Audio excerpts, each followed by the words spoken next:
gente, tudo bom com vocês? Estamos aqui para mais um vídeo aqui do nosso Quilombo de Vó Cambinda. E desde o início vocês sabem que a proposta do Quilombo não só é as nossas questões espirituais, claro que Cambinda tem muitos aprendizados em relação à espiritualidade para ensinar pra gente, até porque ela é uma entidade de Umbanda, né? Ela é um espírito, mas também ela tem bastante aprendizados e estudos, né, sobre as questões espirituais, coisas que a gente pode refletir também na nossa vida, não só ali em relação à espiritualidade, e que é um dos propósitos dela também os estudos, né? Fora isso, as nossas rezas, os nossos benzimentos e também as nossas ações sociais, tá? Então, esse ano no Quilombo eu vou trazer mais estudos para vocês também, estudos que a gente já tem um grupo, que a gente se reúne e a gente tem encontros ao vivo e debate, conversa, troca experiência, acolhe os aprendizados da Cambinda, mas eu também vou colocar aqui em forma de vídeo no canal, tá bom? Então hoje eu tô aqui, né, com os estudos que ela propôs para hoje pra gente, que é sobre ética espiritual, tá? Quando ela propôs esse tema, eu fiquei assim, ética espiritual, será que envolve também a ética do médium, do umbandista? O que ela queria trazer com isso, sabe? E ela enraizou um pouco mais o tema. Ela, primeiro ela descreveu pra mim o que era ética, sabe? Me mostrou o que era ética. Então, como que ela foi me fundamentando o que ela estava querendo me dizer, né? A fim de transmitir para vocês e pro nosso grupo, né? Nos nossos estudos. Ela definiu ética como um conjunto de regras, né? Que mantém de forma harmônica o convívio social, ou de um grupo social, ou de uma sociedade, né? Regras, leis, princípios, né? Seja como as pessoas quiserem chamar. E aí ela falou que para se seguir esse conjunto de regras, que para se determinar essa ética dentro das questões espirituais, existem 3 pilares, que são o comprometimento com a verdade, tanto a verdade com você ou para a sua espiritualidade e com o outro, o comprometimento com o respeito, né, respeitar a sua espiritualidade, respeitar a espiritualidade do outro, né, e se comprometer com isso, e também o terceiro, que é o comprometimento com a moral, né? Não tem como falar de ética sem falar da moral. E o que é a moral? Vamos botar aí para vocês entenderem as diferenças, né? Ética é o que eu falei, conjunto de regras, conjunto de princípios, conjuntos de doutrinas, né? E aí é como se fosse a parte mais teórica. É assim, isso aqui é bom, isso aqui é ruim para este grupo, correto? E aí isso é a ética. E aí, a moral é quando você coloca ação, movimentação, você começa a praticar a ética. Ou seja, você já sabe o que é bom e o que é ruim. Agora você precisa o quê? Ter atitudes que seja em prol, né, positivamente daquele grupo. Quando você vai contra isso, ou você está sendo imoral, ou você não está tendo ética, ou você está sendo antiético, né? Então é isso que ela fala. Então, quando a gente não se compromete com a verdade, com o respeito e com a moral, que é executar, você está sendo o quê? Antiético.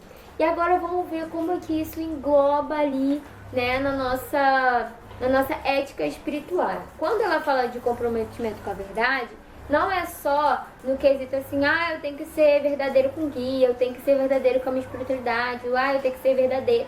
Não é você ter que ser verdadeiro, você tem que ter atitudes de verdade, de lealdade, de comprometimento com aquilo ali, agir com a sua verdade em relação àquilo ali. E isso tem que começar no campo individual e depois vai para o campo mediúnico, tá? Então a verdade como você trata ali a sua espiritualidade, bem pé no chão, de eu pude fazer isso para o meu guia. Eu não vou chegar lá no guia e vou falar assim, olha, eu não fiz porque eu não tinha dinheiro. Não, eu não fiz porque eu não fiz. Sabe, não é você justificando, isso é um exemplo, tá, gente? Mas não é você justificando o seu ato de não ter feito. O seu compromisso com a verdade é, eu não fiz e pronto. Você assumiu que você não fez, você vai sofrer as consequências disso ou não, mas você se comprometer em ser verdadeiro em relação àquilo a que você se compromete, né? Sendo um pouquinho redundante. Mas vamos lá, quando se trata do outro, ela também dá um exemplo envolvendo o quê? As nossas mediunidades. Eu não posso pegar a sua mão, falar assim, porque eu tô lendo isso, aquilo, e eu não tô lendo nada, só tô falando o que você quer ouvir, eu tô falando o que qualquer outro ser humano gostaria de ouvir. E não tô tendo ali uma responsabilidade com a espiritualidade, não só a minha, mas também com a sua, né? A gente também fala dos trabalhos do terreiro, sobre mistificar dentro do terreiro.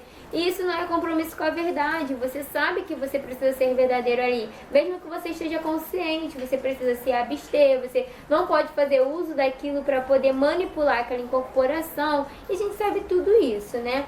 Então esse compromisso com a verdade é isso que a Cambinda quer dizer. Não é só a verdade quando se trata da espiritualidade do outro, mas também principalmente com a sua, tá?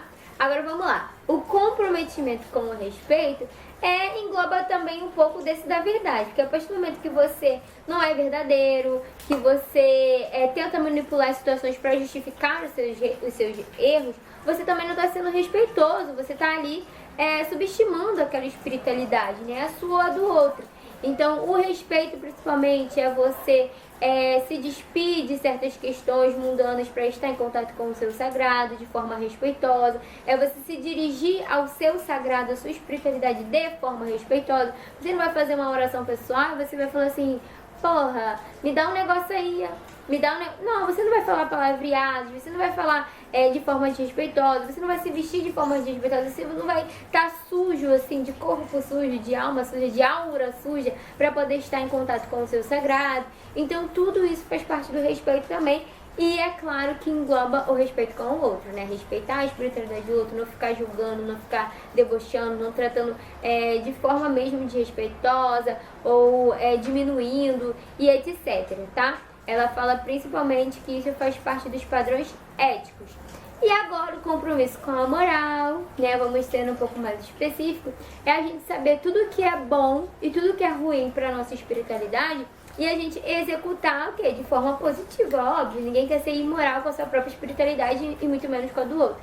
Então é você saber que, por exemplo, vou dar um exemplo bem banal. A gente tem um conjunto de regras aqui para poder acender uma vela de anjo da guarda. É você colocar a sua vela e uma vela, vamos supor assim, uma vela branca e um copo d'água. Essa é a regra do ritual para você estar em conexão com o anjo.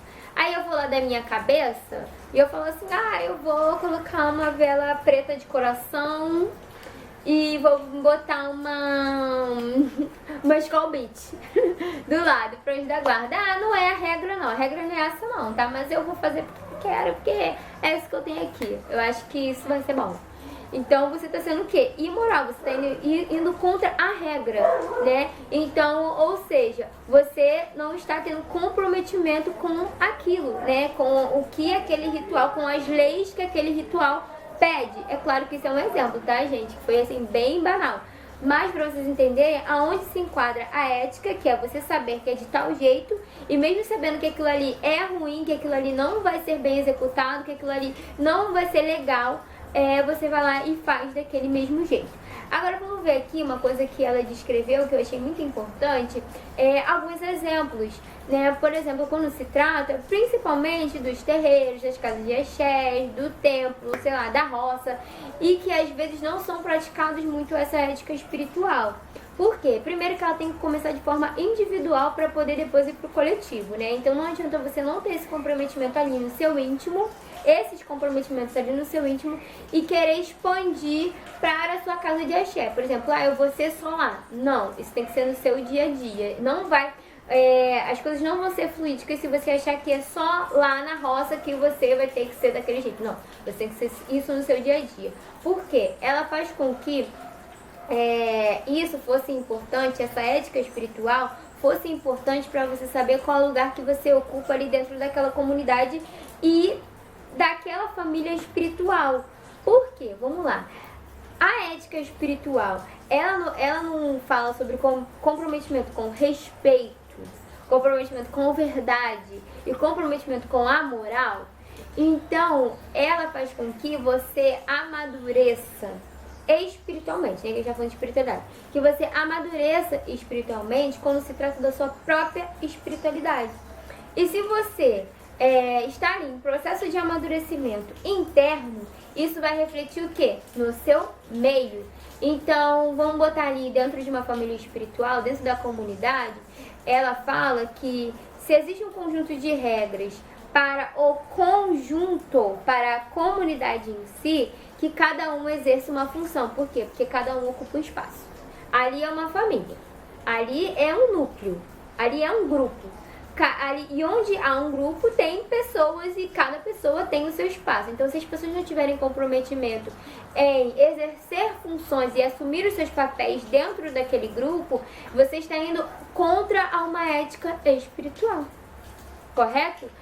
Ou seja, você não está executando um conjunto de leis que fazem o bom funcionamento ou um funcionamento harmônico daquela comunidade. Então, por que ela começou lá no íntimo, lá no individual, no para chegar no todo? Então, esses são ensinamentos e conhecimentos que a Cambina vem trazendo pra gente, né? Aí, ao longo dessa conexão e desses aprendizados, que fazem muita diferença na nossa caminhada espiritual.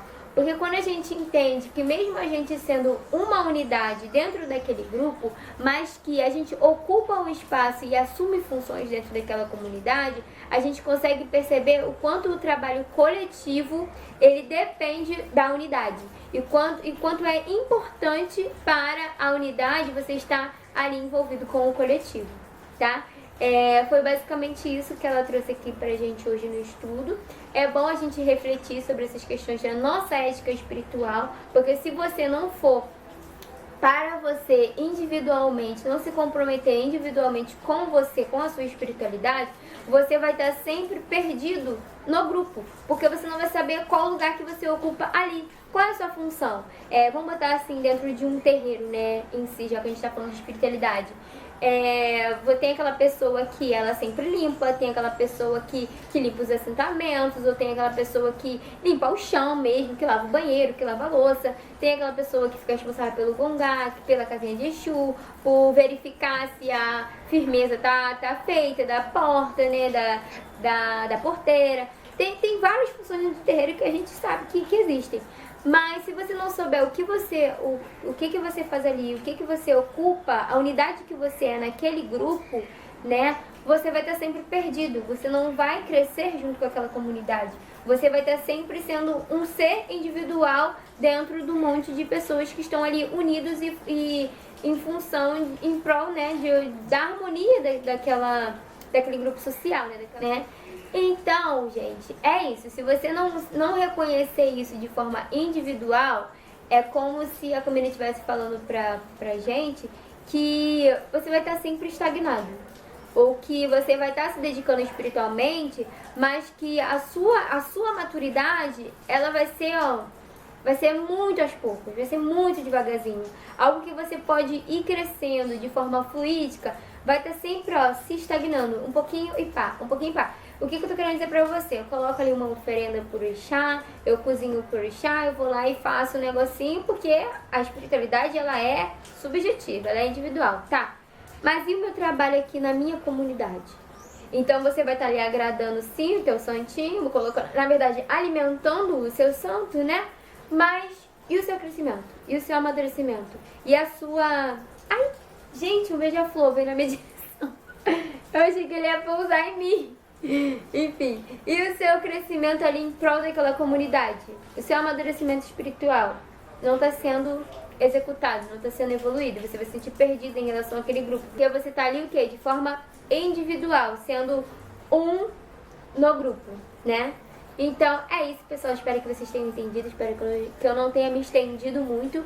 E que vocês tenham conseguido compreender o que a Cambina quis dizer da ética espiritual, mas principalmente porque ela começa de forma individual para depois se expandir para o todo, né? Então, um beijão e até o próximo vídeo, até o próximo estudo, até a próxima reza. Vamos ver, né, o que espera a gente por aí.